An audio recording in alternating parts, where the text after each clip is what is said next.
नमस्कार, आप सभी का स्वागत है इस बुलेटिन में। मैं हूं आपके साथ शालिनी राणा। शुरुआत करेंगे बुलेटिन की।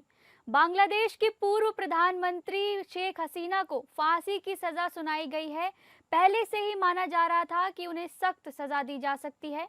मोहम्मद यूनुस की अंतरिम सरकार पहले ही शेख हसीना की आवामी लीग के चुनाव लड़ने पर प्रतिबंध लगा चुकी है। ऐसे में शेख हसीना को ऐसी सजा सुनाकर बांग्लादेश में उनके वापसी के रास्ते को हमेशा के लिए बंद करने की कोशिश की गई है। कोर्ट ने कहा कि सबूतों से ये क्रिस्टल क्लियर है कि शेख हसीना ने प्रदर्शनकारियों को भड़काया, फिर उनके साथ बर्बरता की। उनकी हत्या में शेख हसीना का हाथ है। आंदोलन को क्रूरता से कुचलने की कोशिश की। शेख हसीना ने ढाका यूनिवर्सिटी के वीसी को टेलीफोन करके हत्याएं करने की धमकी दी। शेख हसीना को 1400 हत्याओं का दोषी माना गया है। शेख हसीना के साथ गृह मंत्री को भी फांसी की सजा सुनाई गई है। इंटरनेशनल क्राइम्स ट्रिब्यूनल आईसीटी ने सोमवार को पूर्व प्रधानमंत्री शेख हसीना, पूर्व गृह मंत्री असदुज्मा खान कमाल और पूर्व पुलिस महानिरीक्षक चौधरी अब्दुल्ला अल मामून के खिलाफ मानवता के खिलाफ अपराधों के 5 आरोपों पर अपना फैसला सुनाया है।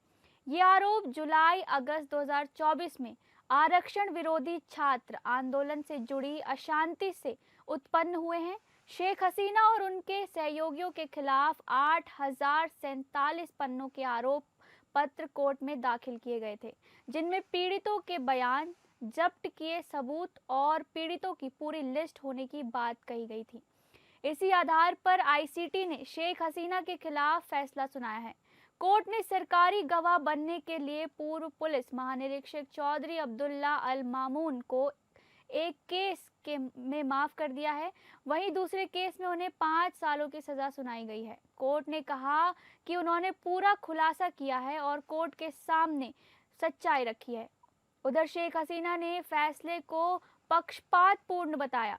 वहीं शेख हसीना को सजा सुनाए जाने के बाद से पहले ही हिंसाग्रस्त ढाका में माहौल और तनावपूर्ण हो गया है।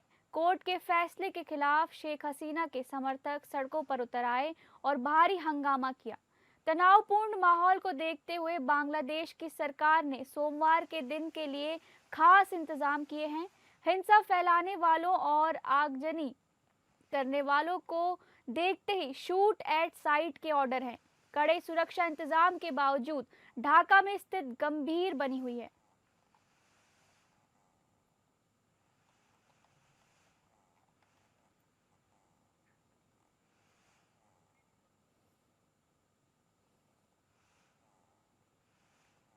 बिहार विधानसभा चुनाव में एनडीए को मिले बम्पर जनादेश के बाद नई सरकार के शपथ ग्रहण समारोह की तैयारियां पटना में जोरों पर हैं।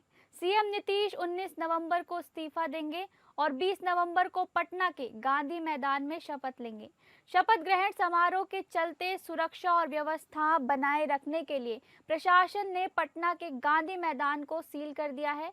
17 नवंबर से 20 नवंबर तक गांधी मैदान में आम लोगों के प्रवेश पर पूरी तरह से रोक लगा दी गई है। सूत्रों के मुताबिक ये शपथ ग्रहण समारोह काफी भव्य होने वाला है, जिसमें एनडीए गठबंधन अपनी राजनीतिक ताकत का प्रदर्शन करेगा। समारोह में प्रधानमंत्री नरेंद्र मोदी को विशेष रूप से आमंत्रित किया जाएगा। इसके अलावा भाजपा और एनडीए शासित राज्यों के सभी मुख्यमंत्रियों के साथ साथ एनडीए गठबंधन के शीर्ष राष्ट्रीय नेताओं को भी निमंत्रण भेजा जा रहा है। केंद्र से लेकर राज्यों तक की शीर्ष राजनीतिक उपस्थिति के कारण सुरक्षा एजेंसियों को अलर्ट मोड पर रखा गया है, ताकि ये कार्यक्रम सुरक्षित और सुचारू रूप से संपन्न हो सके। वहीं बिहार चुनाव परिणाम घोषित होने के बाद नई सरकार के गठन की तैयारियां जोरों पर हैं।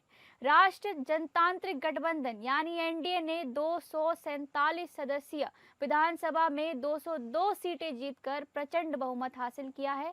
एनडीए में शामिल दलों के बीच सरकार गठन और मंत्रिमंडल को लेकर दिल्ली और पटना में बैठकों का दौर जारी है। इसी क्रम में निर्वाचन आयोग की टीम ने राज्यपाल आरिफ मोहम्मद खान को नवनिर्वाचित विधायकों की पूरी सूची सौंप दी है और चुनाव प्रक्रिया पूरी होने की औपचारिक रूप से घोषणा कर दी है।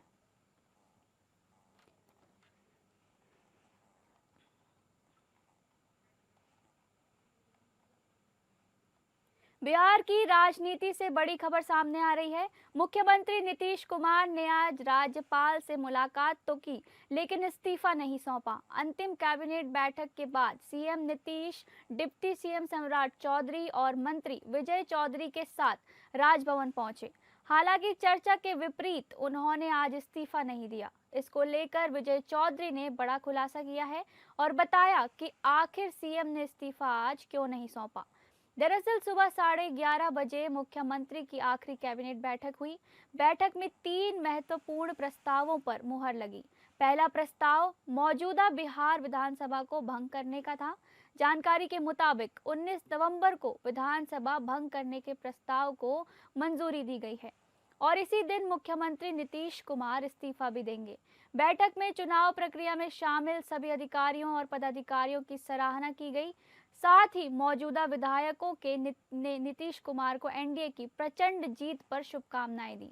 कैबिनेट बैठक खत्म होने के बाद मुख्यमंत्री नीतीश कुमार राजभवन पहुंचे और राज्यपाल से मुलाकात की। यहां उन्होंने राज्यपाल को बताया कि 19 नवंबर को विधानसभा भंग करने की कैबिनेट सिफारिश लागू की जाए। जानकारी ये भी मिल रही है कि अभी विधायक दल के नेता का चयन नहीं हुआ है।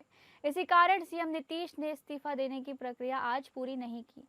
सभी औपचारिकताएं पूरी होने के बाद नीतीश कुमार 19 नवंबर को इस्तीफा देंगे और 17वीं विधानसभा भी उसी दिन भंग हो जाएगी। इस बात की पुष्टि खुद विजय चौधरी ने की है। जेडीयू नेता विजय चौधरी ने बताया कि आज कैबिनेट बैठक में 3 प्रस्तावों पर सहमति बनी।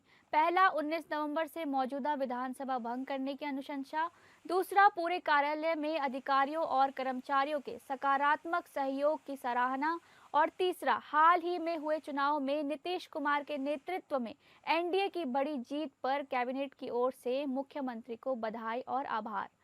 उधर पटना के गांधी मैदान में शपथ ग्रहण समारोह की तैयारियां तेज चल रही हैं। समारोह में प्रधानमंत्री नरेंद्र मोदी के शामिल होने की भी संभावना है। बिहार विधानसभा का मौजूदा कार्यकाल 22 नवंबर को समाप्त हो रहा है। ऐसे में विधानसभा भंग होने, इस्तीफे और शपथ से जुड़ी तैयारियों ने पटना के राजनीतिक माहौल को पूरी तरह गर्म कर दिया है। पूरा राज्य अब नई सरकार और नए राजनीतिक अध्याय का गवाह बनने को तैयार है।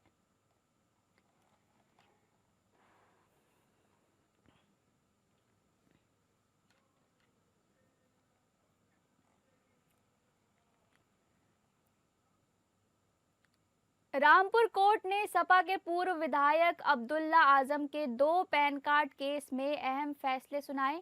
अदालत ने सपा नेता आजम खान और उनके बेटे अब्दुल्ला आजम को दोषी करार देते हुए कस्टडी में ले लिया। सुनवाई के दौरान वादी बीजेपी विधायक आकाश सक्सेना भी अदालत में मौजूद रहे। कचहरी परिसर में सुरक्षा के कड़े प्रबंध किए गए। दूसरी ओर भाजपा और सपा कार्यकर्ता बड़ी संख्या में कोर्ट परिसर के बाहर जुटे हुए हैं। सपा नेता आजम खान के खिलाफ 104 मुकदमे दर्ज हैं। इनमें से 11 में कोर्ट अब तक फैसला सुना चुकी है। इनमें 6 मामलों में आजम खान को सजा हो चुकी है, जबकि 5 मामलों में उन्हें बरी किया गया है। भाजपा विधायक आकाश सक्सेना ने सिविल लाइंस कोतवाली पुलिस को दी एक तहरीर दी थी। इसमें आरोप लगाया कि अब्दुल्ला आजम के पैन कार्ड में जन्म तिथि 1 जनवरी 1993 है, जो कि शैक्षिक प्रमाण पत्र के आधार पर सही है। इसी पैन कार्ड से अब्दुल्ला ने आयकर रिटर्न दाखिल किए हैं, जबकि स्वा टांडा से 2017 के विधानसभा चुनाव के नामांकन में प्रस्तुत पैन अलग है। ये पैन कार्ड बैंक पासबुक में कूटरचना कर हाथ से लिखा गया था। नामांकन की तिथि पर यह पैन संचालित नहीं था। आरोप है कि अब्दुल्ला आजम ने अपने पिता आजम खान के साथ सुनियोजित षड्यंत्र के तहत चुनाव नामांकन आयु संबंधी अयोग्यता छुपाने के लिए कूट रचना कर जन्म तिथि 30 सितंबर 1990 दर्शाते हुए दूसरा पैन कार्ड बनवाया था।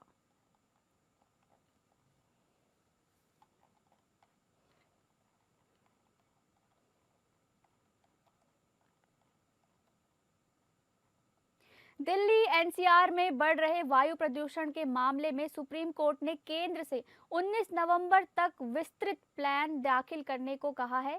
सीजीआई की अध्यक्षता वाली बेंच ने कहा, प्रदूषण से निपटने के लिए केंद्र सरकार से लंबी अवधि की रणनीति तैयार करने को। साथ ही कोर्ट ने सवाल भी उठाए कि जब पराली जलाने की घटनाएं कम हुई तो प्रदूषण क्यों बढ़ा। हालांकि कोर्ट ने निर्माण कार्य पर पूरी तरह रोक से इनकार करते हुए कहा, बैन लगाने से मजदूरों की आजीविका प्रभावित होगी। कोर्ट ने कहा, हम ऐसे निर्देश देने के इच्छुक नहीं। कोर्ट ने कहा, पर्यावरण और विकास का संतुलन जरूरी है, हम केवल एक पक्ष को देखकर आदेश नहीं दे सकते। सुप्रीम कोर्ट ने दिल्ली सरकार को वायु गुणवत्ता सूचकांक या AQI की निगरानी के लिए इस्तेमाल किए जाने वाले उपकरणों और उनकी दक्षता के बारे में हलफनामा दाखिल करने का निर्देश दिया है। ये निर्देश ऐसे समय में आया है जब आरोप लगाया जा रहा है कि दिल्ली में AQI की रीडिंग में हेरफेर करने के लिए पानी का छिड़काव किया जा रहा है। अब कोर्ट की टिप्पणियों पर नजर डालते हैं। आरोप है कि दिल्ली में वायु गुणवत्ता निगरानी स्टेशनों के आसपास पानी का छिड़काव किया जा रहा है, जिससे AQI की रीडिंग प्रभावित होती है। कोर्ट ने दिल्ली सरकार से AQI निगरानी उपकरणों की दक्षता के बारे में जानकारी मांगी है। कोर्ट ने पराली जलाने की घटनाओं में कमी की जानकारी दी, लेकिन अमिकस क्यूरी ने इसका खंडन किया और कहा कि इसकी सही जानकारी नहीं दी जा रही है। दिल्ली सरकार को AQI निगरानी उपकरणों के बारे में जानकारी देने का निर्देश दिया गया है। केंद्र सरकार से भी वायु प्रदूषण को नियंत्रित करने के लिए ठोस कदम उठाने का आग्रह किया गया है। न्यायालय ने अपने आदेश में कहा, दिल्ली में गतिविधियों पर प्रतिबंध लगाने के लिए AQI मानकों को ध्यान में रखते हुए विशेषज्ञों द्वारा वैज्ञानिक आंकड़ों के आधार पर निर्णय लिया गया है। हमारे पास इस मामले में विशेषज्ञता नहीं है, इसलिए हम श्री शंकर नारायण की सभी गतिविधियों को दिल्ली में रोकने की मांग पर सहमत नहीं हो सकते। दिल्ली में बड़ी संख्या में लोग अपनी आजीविका के लिए विभिन्न गतिविधियों पर निर्भर हैं। न्यायालय ने पर्यावरण, वन और जलवायु परिवर्तन मंत्रालय और पंजाब, उत्तर प्रदेश, राजस्थान और हरियाणा की सरकारों से मिलकर काम करने का आह्वान किया। इस मामले की अगली सुनवाई 19 नवंबर को होगी।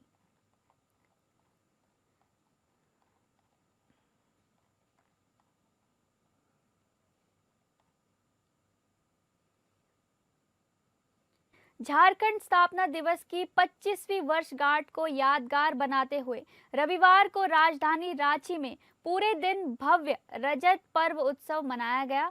इस दौरान राज्य के मुख्यमंत्री हेमंत सोरेन, उनकी पत्नी विधायक कल्पना सोरेन, राज्य के मंत्रियों, सांसदों, वरिष्ठ अधिकारियों और बड़ी संख्या में गणमान्य लोगों की उपस्थिति देखने को मिली। तो वहीं रांची के मोरहाबादी मैदान में देर रात संपन्न हुए इस भव्य कार्यक्रम के सांस्कृतिक मंच पर अकरा जगान, संथाली, नागपुरी, पाइका, छऊ सहित राज्य की विविध लोक कलाओं की आकर्षक प्रस्तुतियों ने दर्शकों को मंत्रमुग्ध कर दिया। इस अवसर पर बॉलीवुड गायिका शिल्पा राव, गायक टॉम मुर्मू एंड बैंड के साथ शगुन पाठक की संगीत प्रस्तुतियों ने माहौल को उत्साह से भर दिया। साथ ही जब विधायक कल्पना मुर्मू सोरेन ने मंच पर अपनी गायकी पेश की तो न सिर्फ दर्शकों को उनकी आवाज ने झूमने पर मजबूर कर दिया, बल्कि पूरे मैदान में उनकी आवाज की गूंज सुनाई दी। इसके अलावा ड्रोन शो में झारखंड की ऐतिहासिक और सांस्कृतिक यात्रा को आकाश में जीवंत रूप से दर्शाया गया। झारखंड आंदोलन के महानायक स्वर्गीय दिशोम गुरु शिबू सोरेन की जीवनी पर आधारित नाट्य प्रस्तुति श्रद्धा और प्रेरणा का केंद्र बनी।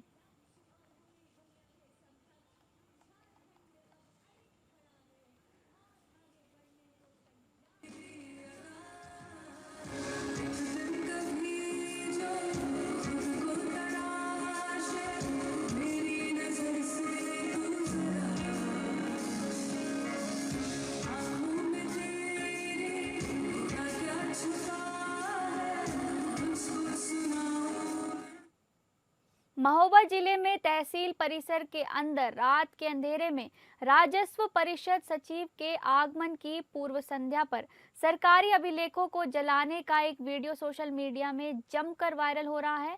वीडियो सामने आने के बाद प्रशासनिक अमले में हड़कंप मच गया है। प्रशासनिक अधिकारी सफाई देते हुए पुराने फाइल कवर और कचरा को नष्ट करने की बात कहकर पल्ला झाड़ने की कोशिश करते नजर आ रहे हैं। वायरल वीडियो को लेकर लोगों में तरह तरह की चर्चाएं हो रही हैं। इस बीच प्रशासनिक अधिकारी अपनी सफाई देते हुए कहते हैं कि वीडियो में जलाए जा रहे दस्तावेज सरकारी अभिलेख नहीं हैं, बल्कि खराब फाइल कवर और अन्य बेकार कचरा है, जिसको जलाकर नष्ट किया गया है।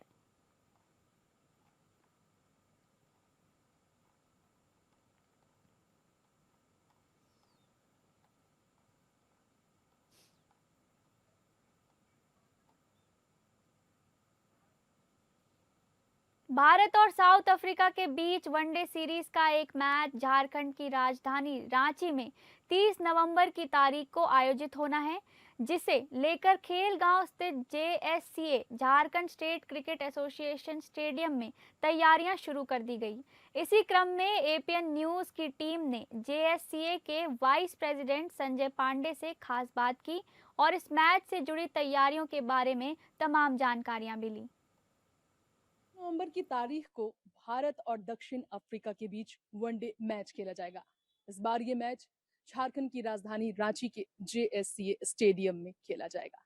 इस मैच को लेकर, इस भव्य आयोजन को लेकर किस तरह की तैयारियां हैं, क्या कुछ खास होने वाला है यहाँ पर क्रिकेटर्स के स्वागत के लिए, उनके लिए क्या कुछ खास इंतजाम किए गए हैं? स्वागत है सर आपका। बहुत बहुत धन्यवाद तृप्ति जी। जी, आपसे पहला सवाल तो करेंगे, कैसा लग रहा है आपको झारखंड की राजधानी रांची में इतना बड़ा स्तर का आयोजन काफी लंबे समय बाद किया जा रहा है जेसीए में?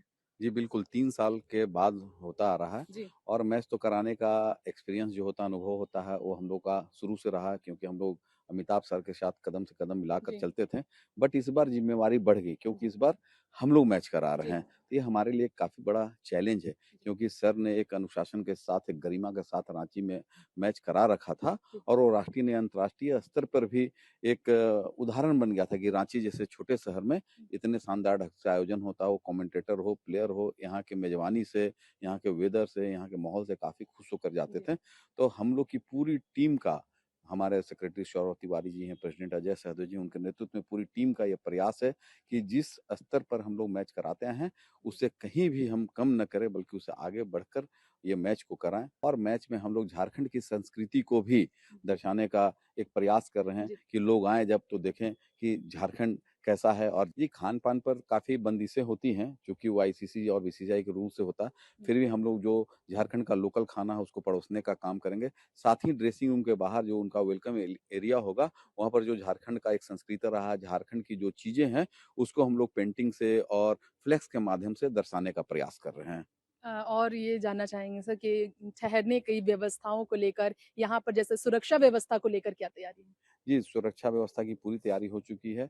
रांची का जिला प्रशासन डीसी साहब के नेतृत्व में, एसपी साहब के नेतृत्व में लगातार यहाँ पर निरीक्षण कर रहे हैं, इंस्ट्रक्शन दे रहे हैं और वो लोग हमारे साथ कदम से कदम मिलाकर चल रहे हैं क्योंकि वो भी ये मान के चल रहे हैं कि काफ़ी दिनों के बाद ये झारखंड की प्रतिष्ठा का विषय है। टिकट को लेकर भी कुछ घोषणा की गई, आपसे जानना चाहेंगे? जी, टिकट का जो हम लोगों ने दाम का कल घोषणा कर दिया है, ₹1300 से लेके 12,000 तक का टिकट है। 3 साल पहले जो दर थी उसमें हम लोगों ने बहुत ज़्यादा नहीं, 5% की बढ़ोतरी की है, वो ध्यान में रखते हुए झारखंड के लोगों आखिरी को। तारीख क्या होगी टिकट मिलने की? ऐसा जी, कुछ भी? इसके 2-3 दिन के अंदर हम लोग घोषणा कर देंगे। अगर बात की जाए दक्षिण अफ्रीका के जो क्रिकेटर्स होंगे, उनके लिए जो खास व्यवस्था की जा रही है, जो संस्कृति, झारखंड की संस्कृति को खास तौर पर कैसे उनके सामने रिप्रेजेंट करना है, इस पर भी उन्होंने जानकारी दी है। बाकी और भी काफ़ी कुछ खास होने वाला है, जिसकी तैयारियाँ अभी लगातार जारी है, तो आगे की और भी तैयारियों से हम आपको वाकिफ़ कराएँगे। फिर यहाँ पहुँच कर, यानी कि जैसे स्टेडियम पहुँच कर, तब तक के लिए यहाँ हमें दीजिए इजाज़त। कैमरामैन दीपक के साथ मैं तृप्ति, रांची से नमस्कार। सऊदी अरब में बड़ा हादसा सामने आया है। कम से कम 42 भारतीयों की मौत हो गई है। ये सभी भारतीय उम्रा अदा करने के लिए सऊदी गए थे। बस में सवार होकर यात्री मक्का से मदीना जा रहे थे, तभी बस का डीजल टैंकर से टकराव हो गया। रिपोर्टों के अनुसार ये हादसा आईएसटी समयानुसार लगभग 1:30 बजे मुफर्रियात के पास हुआ। सूत्रों के अनुसार मृतकों में महिलाएं और बच्चे भी शामिल हैं। वो सभी हैदराबाद और तेलंगाना के रहने वाले थे। जानकारी के अनुसार हादसे के समय बस में लगभग 20 महिलाएं और 11 बच्चे सवार थे।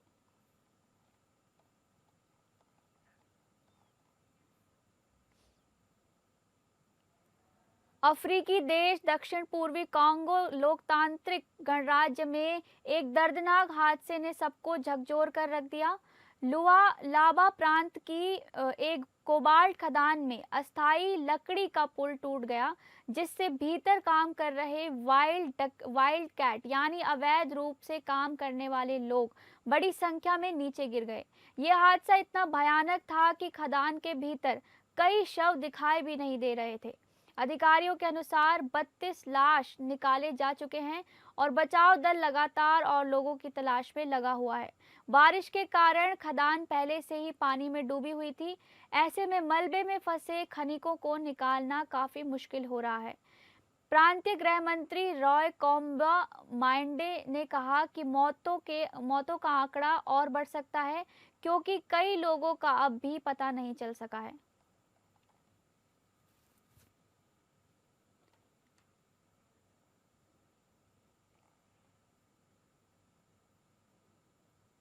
फिलहाल इस बुलेटिन में बस इतना ही। नमस्कार।